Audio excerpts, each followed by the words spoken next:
দিদি চুপ কর দিদি, দেখবি দিদি একদিন সব ঠিক হয়ে যাবে।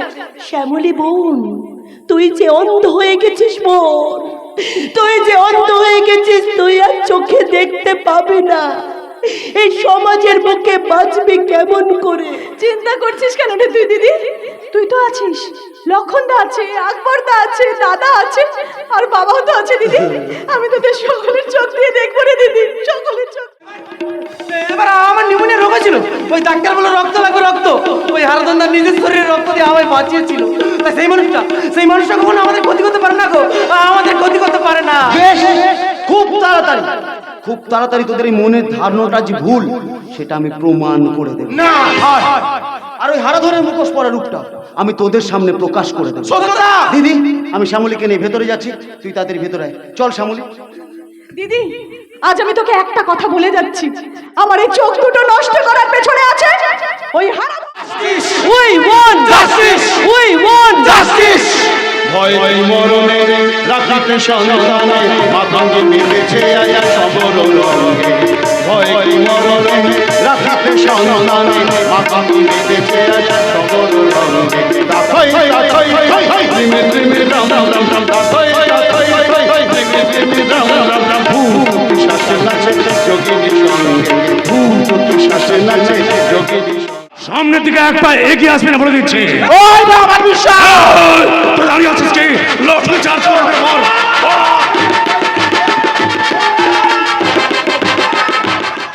আজ দ্রৌপদীর বস্ত্র হবে। পারবি না জানো, আর পারবি না। আমি যদি সতী নারী হই, সতী নারী সতীত্ব তুই হরণ করতে পারবি না। সতী নারীকে আজ আমি অসতী বানাবো। একটা কথা মনে রাখিস, নারী মানেই মা। প্রত্যেকটা মায়ের শরীরে আছে মাতৃত্বের ভ্রূণ, আর সেই ভ্রূণ থেকে তোদের মতো অমানুষের জন্ম হয়। আমি তো আজ বুকের মধু খাবো মধু। পারবি না জানো, আর পারবি না। আমি যদি সতী নারী হই, সতী নারীর সতীত্ব রক্ষা করতে ছুটে আসবে ভগবান শ্রীকৃষ্ণ। অসহায় মানুষের চিৎকার, সূর্যটা ডুবে গেছে আধারে, ভরে গেছে হিংসায় অপরাধ, চাই আজকে তার প্রতিবাদ। ভগবান বিশ্বাস, শাড়ির আঁচলটা ছেড়ে দে জানোয়ার। কে তুমি? প্রেতাত্মা, প্রেতাত্মা? যাকে মেরে মৃত ঘোষণা করে জঙ্গলে ফেলে দিয়েছিলে, আমি সেই হারাধনের প্রেতাত্মা। এই, দাঁড়িয়ে আছিস কি? লঠে চার্জ করবে মর।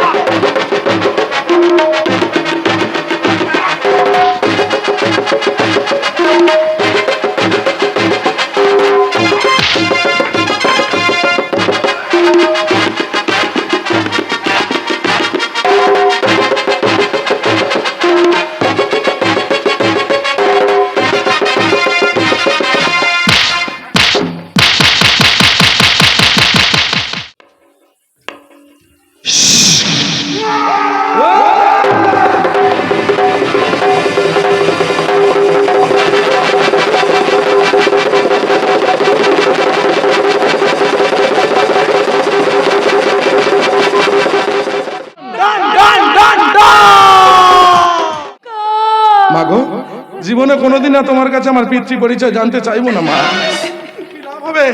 কি লাভ হবে তোমার কাছে পিতৃ পরিচয় জানতে চেয়ে? মহাভারতের কর্ণ তো মাতা কুন্তির কাছে তার পিতৃ পরিচয় জানতে চেয়েছিল, কিন্তু কর্ণ কি কোনোদিন পিতৃ পরিচয় পেয়ে মাথা উঁচু করে বাঁচতে পেরেছিল? পারেনি গো মা, পারেনি। বরং সারা জীবন কুমারী মায়ের সন্তান হয়ে শেষ নিঃশ্বাসটা ত্যাগ করেছে। আমার পেছনে পাশ দিয়ে এখন মা ছেলে দুজনে মিলে দেই দেই করে নৃত্য করছে। কি বললি? কি বললি? আমি তোর পেছনে বাদ দিচ্ছি। তাহলে আরাধনকে মারবে বলে আমার কাছ থেকে নগদ 10 লাখ টাকা নিয়েছিলে, তাহলে আরাধন বেঁচে রইল কি করে? আমি কি করব? আমি তো আকবরকে টাকা দিয়ে হারাকে মারতে নিয়ে গিয়েছিলাম। তাহলে মরলো না কেন? আকবর এসে বলল, পিসি হারাকে মেরে ওই জঙ্গলে ফেলে দিয়ে এসেছি। কিন্তু সেদিন যে আকবর মিথ্যে নাটক করে, যে আমি জানবো কেমন করে। আকবর আকবর আকবর, ওই শালা আকবরকে বাঁচিয়ে রাখাটাই আমার ভুল হয়েছে। ওই হারামজাদার জন্য আমার এত বড় সর্বনাশটা ঘটে গেছে। দাদা, তোমরা যেমন আমার বিয়ে দেবে না, তেমনি তোমাদের আরো অনেক বড় ধর্ম নাতে হবে।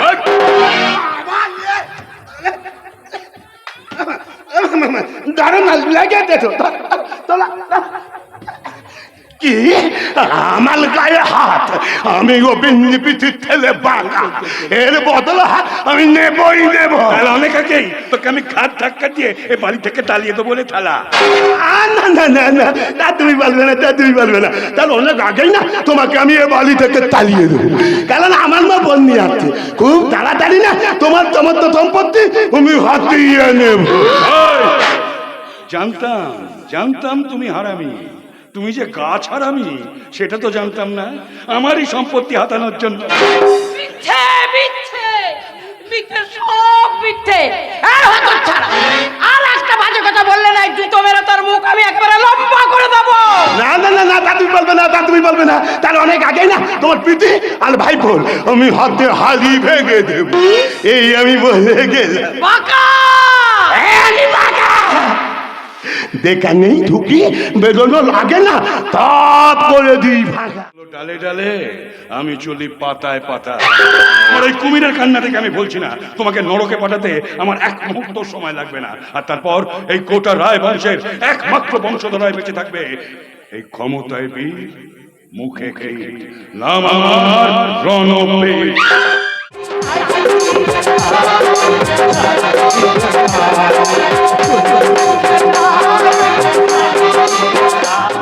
ড্রাইভার ভাই, ব্যাপার, এত রাতে তোর সাথে করে কাকে খুঁজছিস? এ কি স্যার আপনি? সেদিনকে হারাদলকে মারবি বলে গেলি, অথচ না মেরেই ফিরে এলি। আসতে বলুন স্যার, আসতে বলুন, কেউ শুনতে পাবে। হারাম চাঁদা, টাকাটা নেওয়ার সময় মনে ছিল না?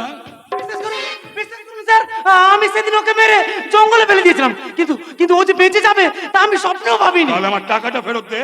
কি করে ফেরত দেবো স্যার? ওই টাকা দিয়েছে, ওই টাকা দিয়ে যে আমি ওর মায়ের চিকিৎসা করিয়েছিলাম। এখন এখন আমি টাকা কোথায় পাবো? তাহলে এক কাজ কর, এই ছুরিটা হারাদলের বুকে বসিয়ে দে। না না, তা আমি পারবো না। আজ হারাদার বিয়ে, আজকে দিনে কাজ আমি করতে পারবো না। যা শালা, এ কি মগের বললুক নাকি? কাজটাও করবি না, টাকাটাও ফেরত দিবি না। ওই শালা, তোদের যাত্রা শুনেছি বেঈমানি। রণবীর রায়ের সঙ্গে বেঈমানি? হ্যাঁ, আমি আমি আল্লাহর নামে শপথ করে বলছি, আমি আপনার সাথে বেইমানি করবো না। আমাকে একটু সময় দিন, আমি আপনার টাকা ফেরত দিয়ে দেবো। বল।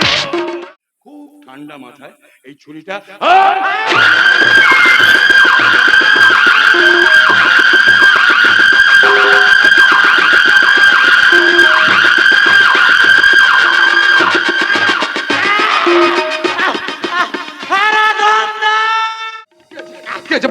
কি অবস্থা করেছে বল বল ভাই বল, বল বল বল। আমি তো বিশ্বাসই করতে পারছি না, এইরকম একটা সরল সাদাসিধে ছেলেকে তুমি তুমি খুন করলে হারাদল। না না না না, আপনাদের কথা একটা ভুল হচ্ছে। দেখুন আমি আমি আমি আকবরকে খুন করিনি। তোমার তুই তলাটা দেখো সত্য, তুমি বলছো তুমি খুন করনি। হ্যাঁ লক্ষণ, কি বলছিস না তুই? আমি কুমারী বেলার সন্তান তো, যে সালা জন্ম পরিচয়েরই ঠিক নেই তার তো এমনটাই হবে। রণবীর রায়, দেখেছেন দেখেছেন মাসিমা, ভাগ্যের কি পরিহাস, ছেলে খুনি আর কোর্টে দাঁড়িয়ে সাক্ষী দেবে মা জননী। ছি ছি ছি ছি ছি ছি। মা তুমি অন্তত আমাকে বিশ্বাস করো, মা আমাকে বিশ্বাস করো। বিশ্বাস? তোকে বিশ্বাস করবো আমি? মা, নিজের চোখে দেখার পর একটা বিষাক্ত সাপকে বিশ্বাস করা যায়, কিন্তু তোর মতো একটা খুনি আসামিকে বিশ্বাস করা যায় না। মা না না, আমি কোর্টে যাব। আমি কোর্টে গিয়ে মাননীয় জজ সাহেবকে বলবো, মাননীয় জজ সাহেব, আমি নিজের চোখে দেখেছি এই শয়তানটা আকবরকে খুন করেছে। খুন, ও একটা খুনি, খুনি, ও একটা খুনি।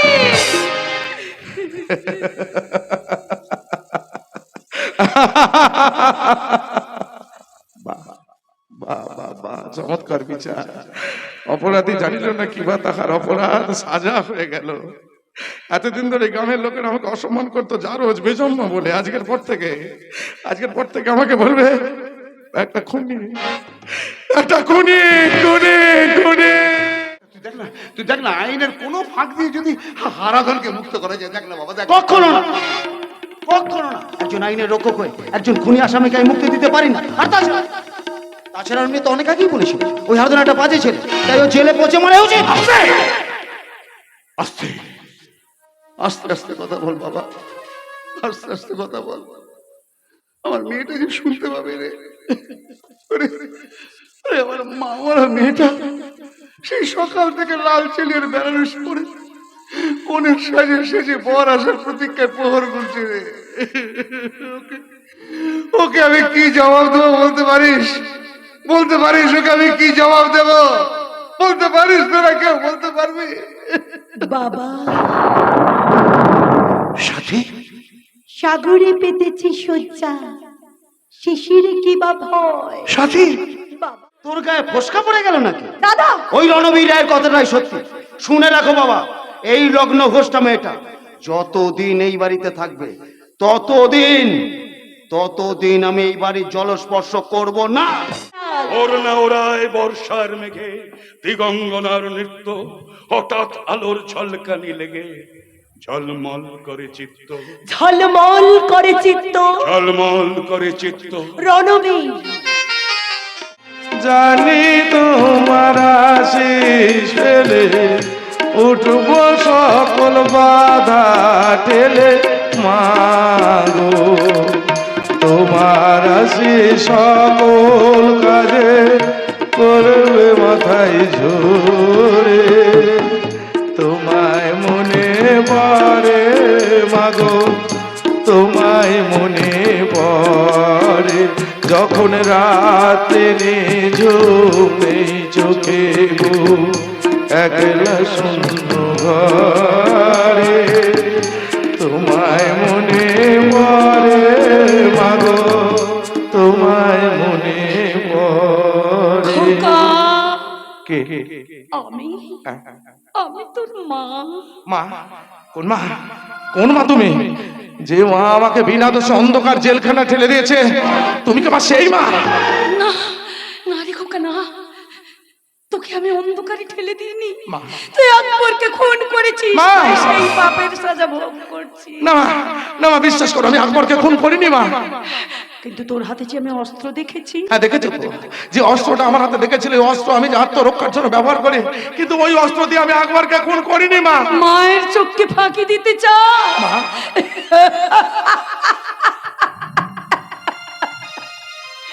ওরে, তোকে এই বুকে নিয়ে কত কষ্ট যন্ত্রণা সহ্য করেছি, আজকের কি এই দিনটা দেখার জন্য তুই একটা খুনি আসামি তৈরি হয়েছিস? আগে জানলে আমি তোর গলা টিপে শেষ করে দিতাম।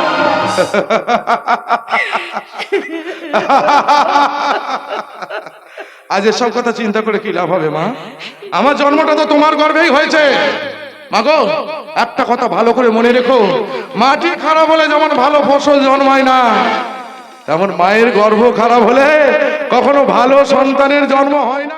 তুমি কিছু মনে করো না, কথাটা বলা আমার উচিত হয়নি। তবে তোমার যদি আপত্তি না থাকে তুমি আমার সঙ্গে কলকাতায় চলো, একটা বড় নার্সিং হোমে তোমার চোখের অপারেশন করিয়ে আমারই কোনো কোম্পানিতে তোমাকে ম্যানেজার করে বসিয়ে দেবো। তোমারও ঝামেলা থাকবে না, আর এরাও ভালো থাকবে। আরে এ তো উত্তম প্রস্তাব। আপনি মানুষ নয় স্যার, আপনি আমাদের ভগবান। পায়ে তুলে দিন স্যার, পায়ে তুলে। শ্যামলী, শ্যামলী তুই দেরি করিস না বুঝি, এক্ষুনি প্রস্তাবে রাজি হয়েছে। দাদা, আমি চোখে দেখতে পাই না ঠিকই, কিন্তু মানুষ চিন্তা আমার একদম ভুল হয় না। আমার জানতে বাকি নেই ওই রণবীর রায় যেটা 2 নম্বর এলো। তোর এত দুষ্পর্ধা, তুই রণবীর রায়কে অসম্মান করিস? বেরো, বেরো এখান থেকে। যাচ্ছি দাদা, তোদের এই বাড়ি ছেড়ে আমি আজকে চলে যাচ্ছি রে। তোদের এই বাড়িতে আমি আর কোনোদিন আসবো না, আর আমার এই মুখটা কোনোদিন তোদেরকে দেখাবো না। কিন্তু যাওয়ার আগে তোদের সবাইকে আমি একটা কথা বলে যাচ্ছি দাদা, তোদের এই পাপ ধর্মে সইবে না রে, এই ধর্মে সইবে না তোদের পাপ ধর্ম। তোর এত দুষ্পর্ধা, তুই আমাকে অপমান করিস? বেরো, বেরো বাড়ি থেকে। দাদা, আর কোনোদিন তুই এই বাড়িতে আসবি না। শ্রাবণের ধারার মতো পড়ুক ঝরে, পড়ুক ঝরে তোমার এই সুরটি আমার বুকের পরে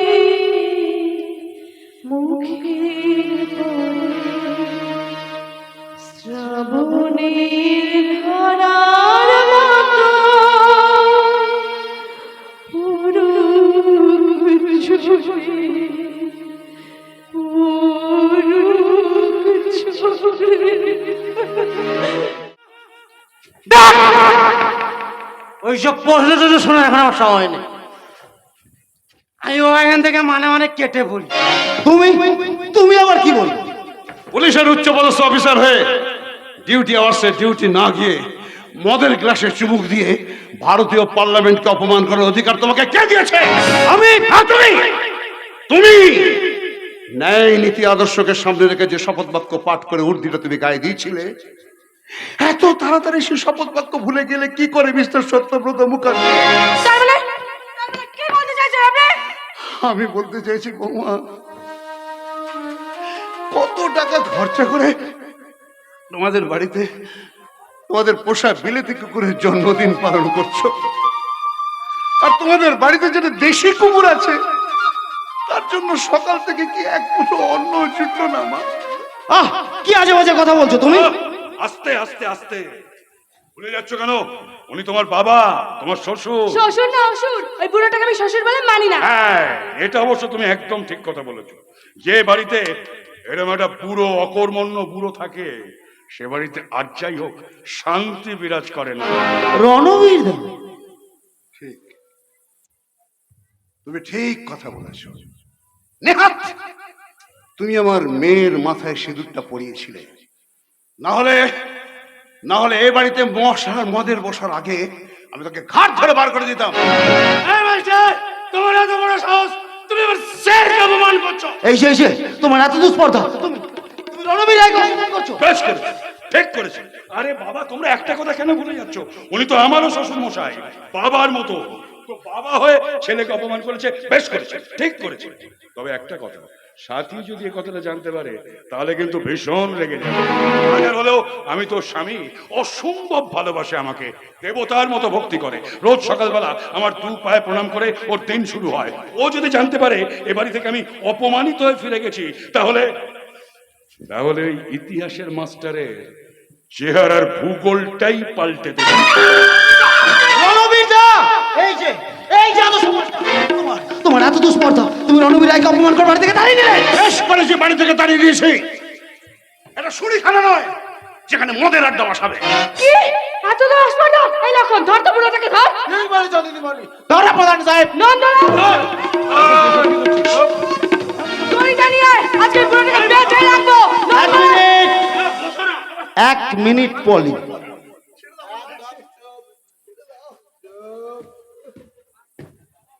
ওই আদর্শ মাস্টার যখন এই শুরিখানাতে ঢুকেই পড়েছে, তখন ওই আদর্শ মাস্টারের আদর্শ বজায় রাখতে ওর গলায় ঢেলে দাও এই শুরিখানার এক পাত্র মদ। একদম ঠিক। মা করো।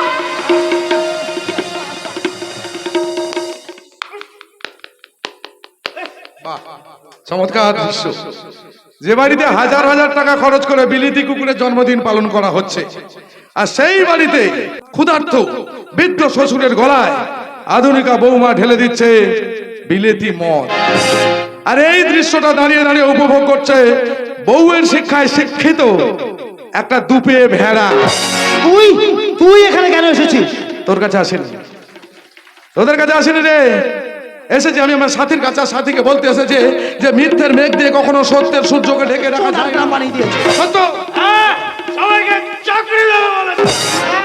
প্রতি মাসে 2000 করে টাকা দেবে বলেছে। গ্রামে স্কুল বানিয়ে দেবে বলেছে। জিম সেন্টার তৈরি করবে জিম বলেছে। সেন্টার বানাবে, স্কুল বানাবে, 2000 করে টাকা দেবে, চাকরি দেবে। এসব কি বলছো তোমরা?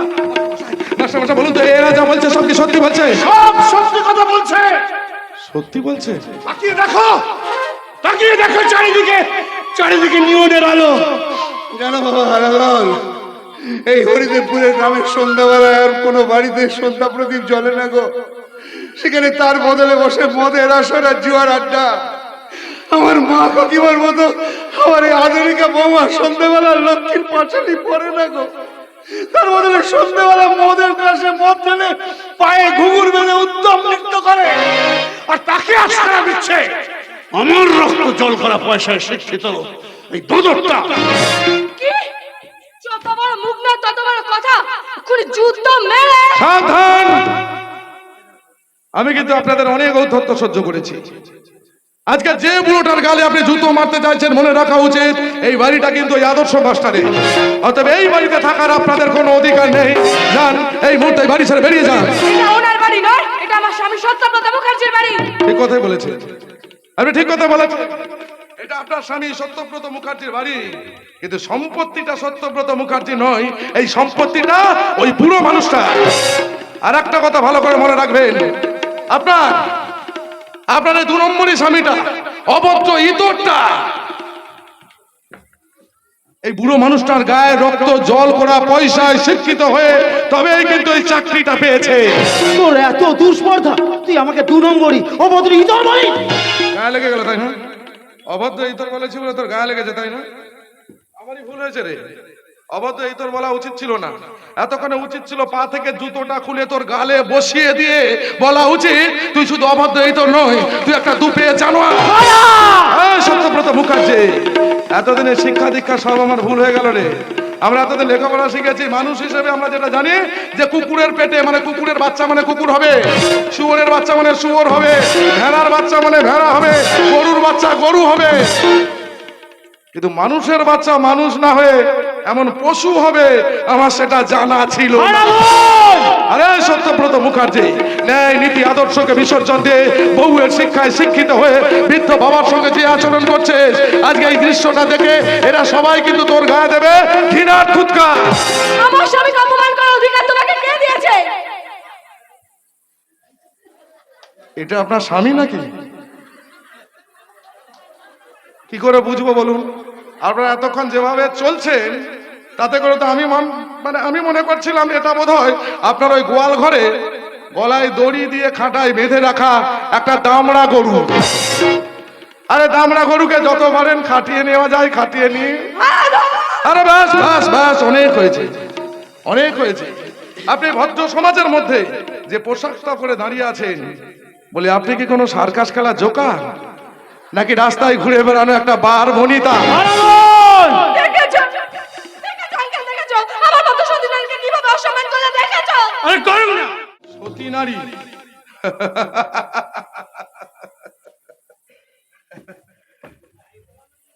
মিস্টার সত্যব্রত মুখার্জি, সতী নারী সংজ্ঞাটা আপনার জানা আছে?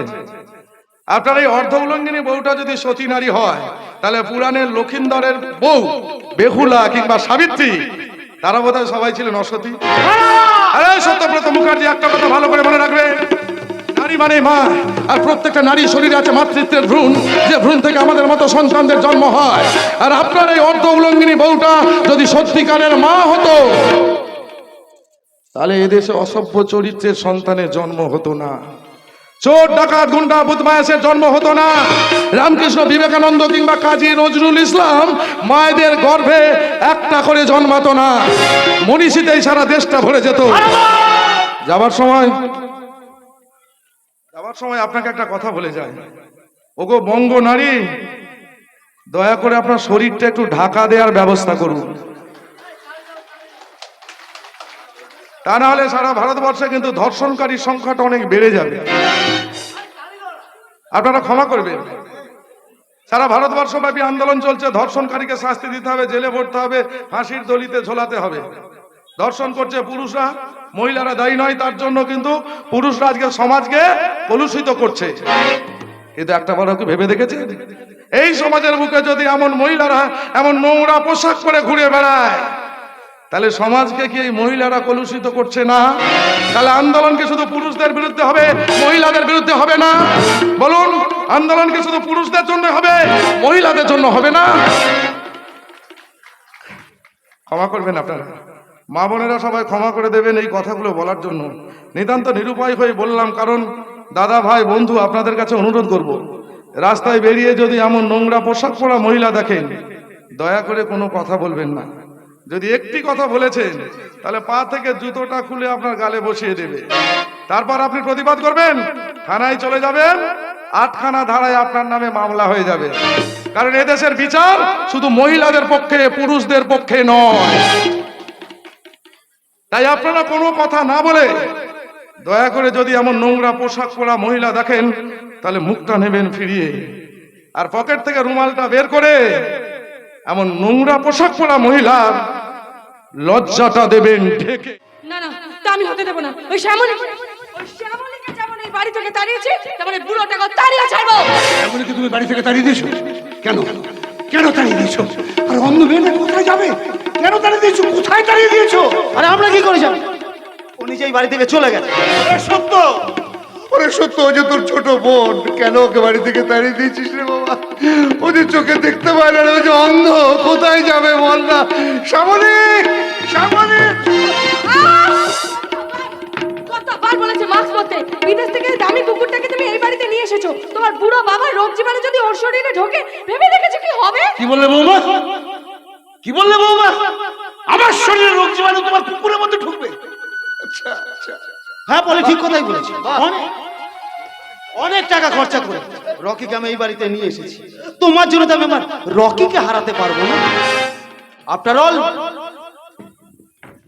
তুমি আমার বাবা, তাই তোমাকেও তার ফেলে দিতে পারি না। তাই আমি ঠিক করেছি আগামী রবিবার তোমাকে আমি রেখে আসবো বৃদ্ধাশ্রম। কে আছেন বাড়ির ভেতরে? কে আছে? আরে আরে আরে বাবু শ্রীযুক্ত হারাধন রায়, নমস্কার নমস্কার নমস্কার। তো হঠাৎ এই গরিবের বাড়িতে কি মনে করে? হরিদেবপুরের মানুষদের মুখে শুনলাম আপনি নাকি হরিদেবপুরকে সোনার হরিদেবপুর বানিয়ে দিয়েছেন, তাই ফুলের তলাটা নিয়ে এসেছিলাম আপনাকে কনগ্রাচুলেশন জানানোর জন্য। কিন্তু এখানে এসে যেটা জানলাম, কি জানলে? ধনঞ্জয় খুব গরিব ঘরের ছেলে ছিল। ধনঞ্জয় গরিব ঘরের ছেলে ছিল বলে ধর্ষণ করার অপরাধে প্রথমে জেল হলো, তারপরে জেল থেকে বেরিয়ে আবার তার ফাঁসি হয়ে গেল। অথচ এই সমাজে আপনাদের মতো অনেক ধনী ব্যক্তি আছে যারা দিনের পর দিন টাকা দিয়ে অসহায় মহিলাদেরকে ধর্ষণ করছে, তার কোনো বিচার হচ্ছে না। তাই নাকি? অবশ্যই এতে আপনার কোনো দোষ নেই, আপনার কোনো দোষ নেই। যে দেশে নেতা মন্ত্রী পুলিশ অফিসার থেকে শুরু করে হসপিটালের ডাক্তাররা পর্যন্ত ধর্ষণ কাণ্ডে যুক্ত, সে দেশে আপনার মতো তো ধনী ব্যক্তিরা ধর্ষণ করবেন, এতে আর দোষ কোথায় বলুন? একদম বাজে কথা বলবে না। আমি ওকে ধর্ষণ করিনি, ও স্বইচ্ছাতে। আরে বাবা, ও আমার গার্লফ্রেন্ড। তাই নাকি? তাহলে আপনাকে বলাটা আমার ভুল হয়েছে।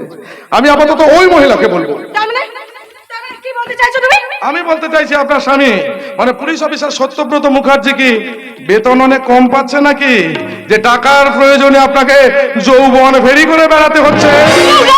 Mind your language. My name is Haradhan Roy, characterful but not characterless like you. আরে টাকার যদি এতই প্রয়োজন ছিল তাহলে বদ্ধ ঘরে কেন শোভাবাজার কিংবা সোনাগাছির মোড়ে আর 5টা যৌন কর্মীদের সঙ্গে লাইনে দাঁড়িয়ে যেতে পারতে, তাহলে মোটা টাকা রোজগার হয়ে যেত। রণবিদ্যা, এই রাজকালটা তোমার সামনে দাঁড়িয়ে আমাকে এভাবে অপমান করছে। তুমি যদি এর বিহিত না করো তাহলে আমি আর কোনোদিন তোমার কাছে আসবো না। এই বলে গেলাম। বলে শোনো, বলে এই রাস্কেল, তোর তো সাহস কম নয়। আমারই বাড়িতে দাঁড়িয়ে আমারই সামনে আমারই কেসকে অপমান করছিস। জানিস আজ তোকে আমি এমন শিক্ষা দেবো। বাবা এত চিৎকার করছো না তুমি, আমি পুজো দিতে পারছি না, কি করছো?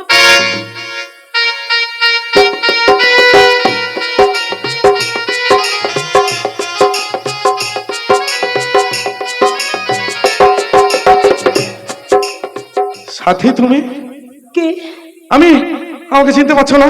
কে আপনি? এই দেখো, আমাকে চিনতে পারছো? অগ্নিনারায়ণ সাক্ষী রেখে কোনো পুরুষ যখন কোনো মহিলার সিঁথিতে একবার সিঁদুর পরিয়ে দেয়, তখন ভালোবাসা তো দূরের কথা, মা বাবাও তার কাছে পর হয়ে যায়। আর আপন হয় সিঁথিতে সিঁদুর পরিয়ে দেওয়া স্বামী। তাই বলছিলাম সাথী দেবী, সেবাব্রত কাকু যাই বলুক না কেন, তুমি যেন তোমার স্বামীকে কোনোদিনও ভুল বোঝো না সাথী, তোমার স্বামীকে কোনোদিনও ভুল বোঝো না। হারাধন, হারাধন তুমি কি? আমি যে একটা নুড়ি পাথর, অতি বর্ষণের ফলে ওই পাহাড়ের উঁচু শিখর থেকে নুড়ি পাথরটা যখন খসে পড়ে, তখন ঝর্ণার জলের মধ্যে ওই নুড়ি পাথরটা গড়িয়ে গড়িয়ে হাঁটতে হাঁটতে পাহাড়ের শক্ত দেওয়ালে আঘাত খেতে খেতে যখন যখন মোহনায় এসে পৌঁছয়, তখন সেই নুড়ি পাথরটা একটা ক্ষুদ্র বালুকণায় পরিণত হয়ে যায়। আর সে ক্ষুদ্র বালুকণা এই মোহনা থেকে ফিরে তাকায় উঁচু শিখরে থাকা তার বাসস্থান, কিন্তু দেখতে পাই না, বাসস্থান খুঁজে পাই না। কারণ সেই নুড়ি পাথরটা এতটাই ক্ষুদ্র বালুকণায় পরিণত হয়েছে, ফিরে দেখার মতো দৃষ্টিশক্তি তার থাকে। পৃথিবীর আমি তোমায় দেখাবো।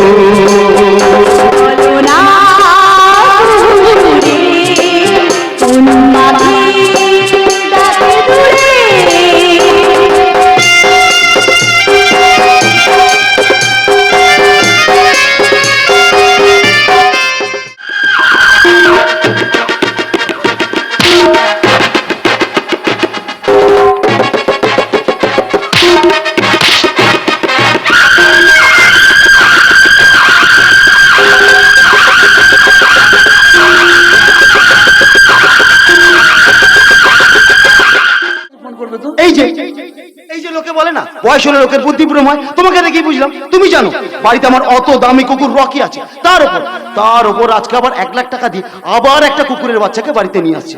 ওদের দুটোকে খাওয়াতে স্নান করতেই পলির সময় চলে যাবে, তোমাকে ফোন করার সময়টা কোথায় ওর? ঠিক বলেছিস বাবা, ঠিক বলেছিস। সত্যি তো, তোর বাড়িতে কত দামি দামি পোষা কুকুর আছে, তাদের সেবা করতে তো বৌমার সময় চলে যাবে, আমাকে ফোন করে সময় নষ্ট করবে কেন? হ্যাঁ রে, আমি বলছিলাম একটু সাবধানে থাকিস আর সময় মতো খাওয়া দাওয়া করে নিস। ওসব নিয়ে তোমাকে ভাবতে হবে না, আমি যাই তোমার রুম নাম্বারটা কত দেখে আসি। রুম নাম্বার জেনে কি লাভ?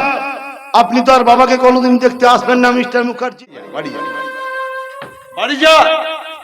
আর বাড়ি যাওয়ার আগে বাজার থেকে তোর ওই পোষা কুকুরদের জন্য 1 কৌটো ভালো দেখে হরলিক্স কিনে নিয়ে যাস। না বাবা না, তুমি আর ওইভাবে বলো না বাবা, তুমি ওইভাবে বলো না, আমি যা সহ্য করতে পারছি না বাবা, আমি বড় ভুল করে ফেলেছি। ওই পলির কথা শুনে আমি যে বিষ পান করে ফেলেছি বাবা, তুমি আমাকে ক্ষমা করো। ওঠ ওঠ ওঠ, তোকে ক্ষমা করবো কেন? তুই কি দোষ করেছিস? তুই তো কোনো দোষ করিস না, দোষ তো আমি করেছি, অন্যায় তো আমি করেছি, কারণ আমার শিক্ষা তোকে আমি শিক্ষিত করতে পারিনি। তার জন্য তুই আমাকে ক্ষমা করে দে বাবা, তুই আমাকে ক্ষমা করে দে। এমন মানুষ তুমি, বউয়ের কথায় অন্ধবন শ্যামলীকে বাড়ি থেকে তাড়িয়ে দিলে। শ্যামলের কথা তুমি জানলে? এত বড় ক্ষতি হয়েছে, সেই সব শয়তানগুলোকে একটা একটা করে খুঁজি, আমি নিজের হাতে শাস্তি দেব বাবা, নিজের হাতে শাস্তি দেব। আমি চলে যাব বাবা, হরিদেবপুর ছেড়ে আমি অনেক দূরে চলে যাব। ওই হরিদেবপুরে থাকার যে আমার কোনো অধিকার নেই। সত্য, কারণ আমি যে তোমার ঔরজাত সন্তান নই বাবা, আমি যে অনাথ। কিন্তু যখনই জোনাকিগুলো নিভিয়ে যাচ্ছে, আমি চেনা পথটাকে হারিয়ে ফেলি, আমি ভুলে যাই আমি কে। কারণ আমার জীবনের একমাত্র ভালোবাসা আমার সাথে নেই, তাহলে কি নিয়ে বাঁচবো? আমি কাকে নিয়ে বাঁচবো?